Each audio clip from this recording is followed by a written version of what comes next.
குண்டலினி முனிவர் வம்சத்தில் வந்து இப்பகுதியை ஆண்ட வக்ராசுரனை இத்தலத்தில் மகாவிஷ்ணு போரிட்டு அழித்தார். அவ்வாறு அழித்தபோது வக்ராசுரனின் உடலில் இருந்து குருதி நிலத்தில் படிந்தது. கீழே சிந்திய இரத்தத்திலிருந்து மீண்டும் அசுரர்கள் தோன்றினார்கள். அவ்வாறு அசுரர்கள் மீண்டும் தோன்றாதபடி அக்குருதியை காளி தன் வாயால் உறிஞ்சினாள். வக்ராசுரன் தங்கை துன்முகி போரிட வந்தபோது அவளை அஷ்டபுஜகாளி அழித்தாள். துன்முகி அழிந்தபோது அவள் கருவுற்றிருந்ததால் அவள் வயிற்றிலுள்ள குழந்தையை காளி தன் காதில் குண்டலமாக அணிந்து கொண்டாள். வக்ரகாளி இங்கு சாந்த சொரூபமாக அருள் பாலிக்கிறார். வக்ராசுரனை அழித்த திருமால் இவ்வாலயத்தின் இரண்டாவது பிராகாரத்தில் மேற்கு நோக்கியவாறு நின்ற கோலத்தில் வரதராஜ பெருமாள் என்ற பெயருடன் கையில் பிரயோக சக்கரத்துடன் நின்ற நிலையில் காட்சியளிக்கிறார். வரதராஜ பெருமாளுக்கு பிரயோக சக்கரம் வழக்கப்படி இருக்காமல் சக்கரத்தின் அமைப்பு மாறியிருக்கிறது.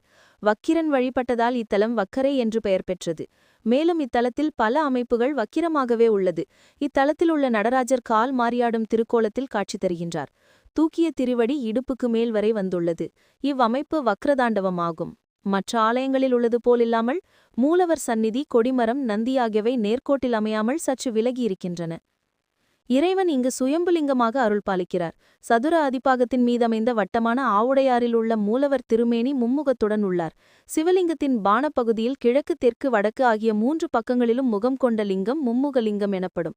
தெற்கே உள்ள அகோரமுகத்தில் வாயின் இரு ஓரத்திலும் 2 கோரைப்பற்கள் உள்ளன.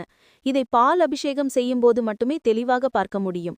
இந்த முகங்களில் கிழக்கில் உள்ளது தத்புருஷ முகம், தெற்கில் உள்ளது அகோரமுகம், வடக்கில் உள்ளது வாமதேவ முகம் ஆகும். லிங்கத்தின் 3 முகங்களும் பிரம்மா, விஷ்ணு, ருத்ரன் ஆகியோரின் முகங்களை குறிக்கிறது. அம்பாள் அமிர்தேஸ்வரி வடிவாம்பிகை. தலவிருட்சம் வில்வம். தீர்த்தம் சூரிய புஷ்கரணி சந்திர தீர்த்தம். வராக நதிக்கரையில் ஒரு சிறிய மலையின் அடிவாரத்தில் இவ்வாலயம் கிழக்கு நோக்கிய 7 நிலை ராஜகோபுரத்துடனும் 3 பிராகாரங்களுடனும் அமைந்துள்ளது. ராஜகோபுரத்தின் இடப்பக்கம் வக்ரகாளி உருவம் உள்ளது. கோபுர வாயிலை கறந்தவுடன் வலதுபுறம் வடக்கு நோக்கி அஷ்டபுஜகாளி கோவில் உள்ளது. அஷ்டபுஜகாளியின் சந்நிதி முகப்பில் 4 பாலகியர் உருவங்கள் உள்ளன. வக்கரையில் உள்ள காளியாதலின் வக்ரகாளி என்றும் அழைக்கப்படுகிறாள். வக்ரகாளியின் இடது பாகத்தில் ஆதிசங்கரால் பிரதிஷ்டை செய்யப்பட்ட ஸ்ரீ சக்கரராஜேந்திரம் உள்ளது. சுடர்விட்ட பரவும் தீக்கங்குகளை பின்னணியாக கொண்ட தலை, மண்டையோட்டு கிரீடம், வலது காதில் சிசுவின் பிரேத குண்டலம், 8 திருக்கரங்கள், வலப்புற கைகளில் பாசம், சக்கரம், வாள், காட்டேரி, கபாலம், பகைவர்களின் தலைகளையே மாலையாக தொடுத்து அந்த தலைமாலை இடத்தோளிலிருந்து இறங்கி கீழே தொங்கும் வலக்கையில் சென்று முடிகின்றது. காளி சந்நிதியை கடந்து நேரே சென்றால் வலதுபுறம் சிங்க முகத்தூண்கள் அமைந்த கல் மண்டபம் உள்ளது. அதை அடுத்துள்ள நிலைகளை உடைய கோபுரம் கிழி கோபுரம் என்றழைக்கப்படுகிறது. இந்த கோபுரத்திற்கு எதிரில் பெரிய கல்லாலான நந்தி உள்ளது. கோபுரத்திற்கு இடப்புறம் விநாயகர் சந்நிதி இருக்கிறது. 2வது கோபுரம் வழியே உள்நுழைந்து உள்பிராகாரத்தில் குண்டலி மாமுனிவர் சந்நிதியும் முனிவரின் சமாதியின் மீது சிவலிங்கம் காணலாம்.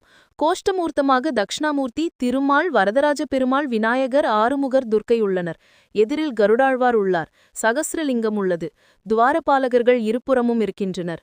உள் சுற்றில் 4வர் சந்நிதி உள்ளது. சண்டேஸ்வரர் எதிரில் உள்ளார். பின்னால் சுவரோரமாக பிரம்மா, அர்த்தநாரீஸ்வரர், பைரவர் சிலாரூபங்களாக வரிசையாக உள்ளனர். இங்குள்ள முருகப்பெருமானை அருணகிரிநாதர் பாடல்கள் பாடியுள்ளார். கோயில் சிறப்புகள். மூலவர் மும்முகலிங்கமாக காட்சி தருகிறார். இது வேறு எங்கும் காண முடியாத அற்புத திருக்காட்சியாகும். காளியின் சந்நிதிக்கு எதிரில் மேற்கே ஆத்மலிங்கம் உள்ளது. இது கண்டலிங்கம் என்றும் அழைக்கப்படும். இதை வக்ராசுரன் பூஜித்துள்ளான். இந்த லிங்கம் கோடைக்காலங்களில் குளிர்ச்சியாக இருக்கும். மழைக்காலங்களில் லிங்கத்தின் மேல் பகுதியில் முத்து முத்தான நீர்த்துளிகள் காணப்படும். இந்த லிங்கத்திற்கு வக்கிரலிங்கம் என்ற பெயரும் உள்ளது. குண்டலினி சித்தர் இங்கு ஜீவசமாதி அடைந்துள்ளார். இங்கு அவரின் சமாதி கோயிலுக்குள்ளேயே உள்ளது. நவக்கிரக சந்நிதியிலும் சனி பகவானின் வாகனமாகிய காகம் வழக்கத்திற்கு மாறாக தென்புறம் நோக்கி உள்ளது. இங்குள்ள மரங்கள் கல்லாக மாறிய தொன்மையுடையவை.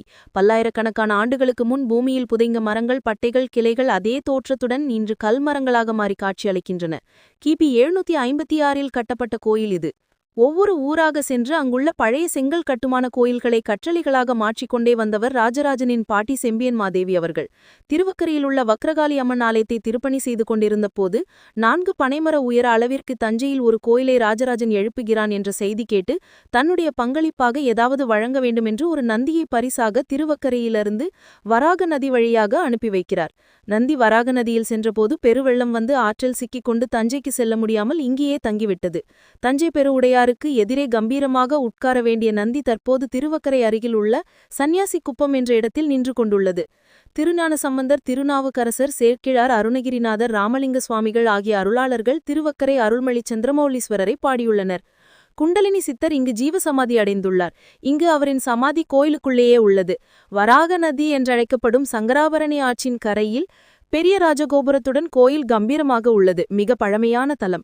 இத்திருத்தலம் மூலவராக உள்ள சந்திரமௌலீஸ்வரரின் பெயரில் விளங்கினாலும் வக்ரகாளி அம்மனை பிரசித்தி பெற்று விளங்குகிறார். கருவறையின் பின்புறம் மேற்கு நோக்கி வரதராஜ பெருமாள் நின்ற கோலத்தில் தனித்து காட்சியளிக்கிறார். நடராஜர் தன் இயல்பான தாண்டவத்தினிருந்து மாறிப்பட்டு இங்கே வக்ர தாண்டவம் ஆடுவது குறிப்பிடத்தக்கது. சோழன் கோச்செண்டமான் இங்கு பெருமாள் கோயிலை கட்டினான்.